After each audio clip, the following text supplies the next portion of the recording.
What's up everyone, this is Marky2200 here, back with another Need for Speed listing video. You guys genuinely seem to enjoy these, so I keep delivering them. And thanks to a poll which got over 1,000 votes, thanks for that by the way, I now know I need to talk about 5 cars I hate to admit are actually bad in Need for Speed. So here we go.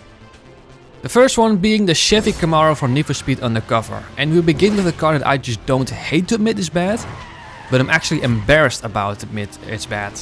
And why is that?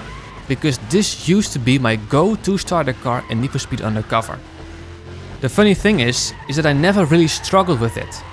But that's simply because Undercover is genuinely an easy game.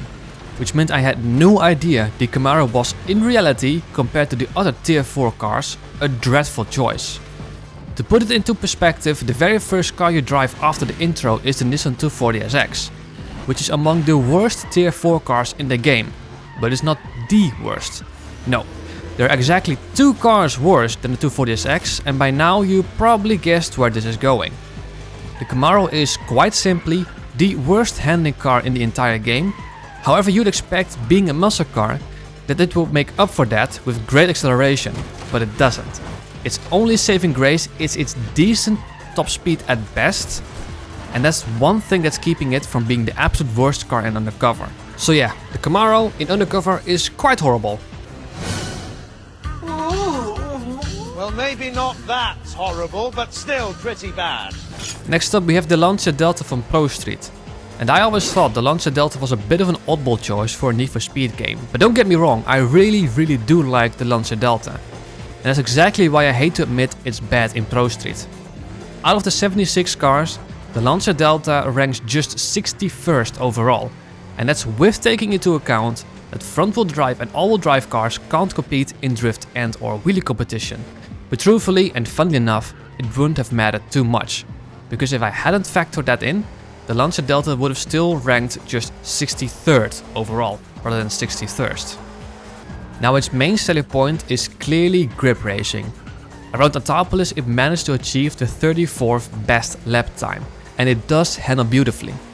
The problem is, however, that it simply doesn't have the speed and or power, and that really shows in drag racing and speed challenges, where the Lancia Delta finds itself near the bottom, not among the worst, but not far off either. So what you end up with is a car that is only really good on tight, technical grip races. Circuits that come to mind are circuits like Mondello Park, Ebisu and the alternate Willow Springs layouts. At the end of the day, the Lancia Delta is fun, it's cool, it's got some legacy, and it is certainly enjoyable to drive. But the truth is, even in grip racing, its supposed speciality, there are still plenty of other cars that do the job far better. So you end up with a car that is only really good in like 1/8, 1/10 of the game. So yeah, not very good. And then next up we have the Chevy Corvette C2 from Need for Speed Undercover. Once again, just like the Lancia Delta, this is just very unfortunate. Because performance wise it is actually very similar to the Camaro. The only difference is that the C2 Corvette is the actual worst tier 3 car in Need for Speed Undercover, whereas the Camaro is the second worst tier 4 car in Need for Speed Undercover. And that stinks, because the Corvette is a car that I genuinely like. It looks absolutely stunning and sleek. It's got an amazing V8 sound, and it carries an incredible legacy in the real world. Unfortunately, in Undercover, like I said, it is the worst tier 3 car you can pick. In terms of lap time, it's the second worst in its entire tier. And for acceleration, the stat you'd expect the Corvette to shine at, it is simply dead last. Slower off the line than cars it has no business losing to. And in terms of top speed, well, that's the only area where it's slightly less painful. But even there it only manages to be the 4th worst in tier 3. So its best stat is still far below average. What I find real sad here is that the Corvette C2 feels like it should be special. You want it to live up to its reputation. But instead you get something that's sluggish, clumsy and constantly outperformed by everything else in its class. So yeah, it may look the part, sound the part and it carries the heritage, but in Need for Speed Undercover, the C2 Corvette is nothing more than a massive disappointment. And I hate to admit that. Next up we have the 67 Shelby GT500 from Carbon and from Pro Street. Honestly, the disappointments with classic muscle cars just don't seem to end. But don't get me wrong, there are some genuinely good muscle cars in Need for Speed. And maybe one day I'll make a video about them. But for now, we're sticking with the ones I hate to admit are actually bad. And in the Shelby's case, it's bad in both Carbon and in Pro Street. In Carbon, it's the weakest car in the Tier 3 category, unless you count Infiniti G35, which is locked behind an EA downloader exclusive. And in Pro Street, it is simply the worst rear-wheel drive car in the entire game. What makes this thing even more than the C2 Corvette or the Camaro is the Shelby's legacy. The GT500 is in my opinion the ultimate Mustang, and to some people it's the ultimate muscle car. In Carbon, it's an end game tier car. A car you plan on finishing the game with, and when you buy it and find out it's terrible, that's just horrible, because you did soak quite a lot of money into it. In Pro Street, it feels more like an insult than anything else. It cost a hefty 125,000 credits, and what you get for that? The worst rear-wheel drive car in the entire game. It ranks in the bottom 10 across every single mode, and it's the absolute worst for drifting. And just like with the C2 Corvette, the GT500 has a legacy that should have made it great, possibly even greater than the C2. But instead, I simply just have to admit it's not just bad in Pro Street and Carbon, it's one of the worst cars you can possibly pick in those games. And then lastly at number 5 we have the Toyota Supra in, well, pretty much every single Need for Speed it's been featured in.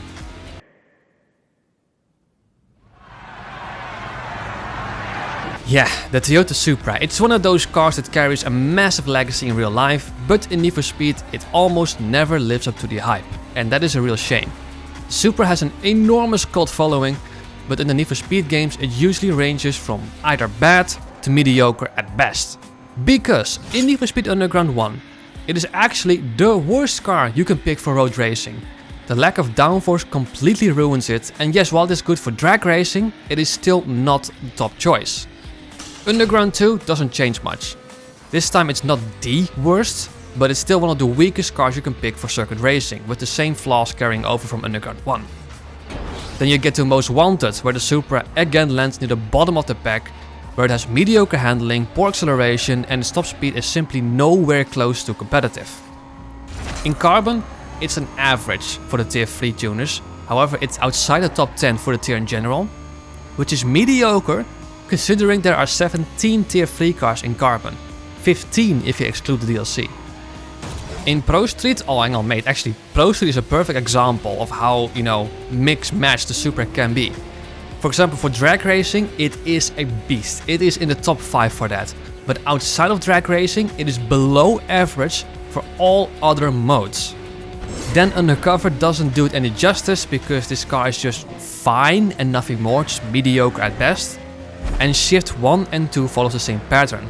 What's funny is that in Shift 2 you can actually swap the 2JZ for a Lexus V10, which sounds incredible on paper, but in practice it just makes the car hilariously uncontrollable. And in the run, in Need for Speed 2015, again, not terrible, but still just decent at best. And that's what makes the Supra such a disappointment in Need for Speed history. A car with this much reputation should be special, but most of the time it ends up just being a massive letdown.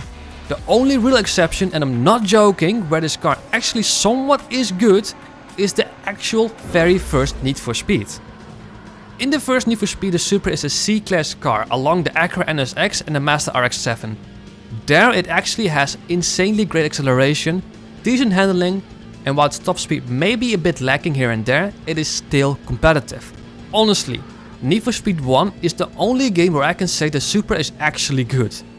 And when the highlight of the Supra's Need for Speed career comes all the way back to the very first game, yeah, that says a lot, and the car is just bad overall in the rest of the Need for Speeds. And I do hate to admit that. So those were my picks for 5 cars I hate to admit are actually bad in Need for Speed. Do you think I missed a car that deserves a spot in this list? Drop it in the comments. Also, if you have a suggestion for a similar video, let me know, as I do want to keep making these types of videos. For now, this has been Marky2200, thank you so much for watching. Don't forget to like and subscribe, as that is genuinely greatly appreciated. I hope to see you guys very soon, but until then, take care.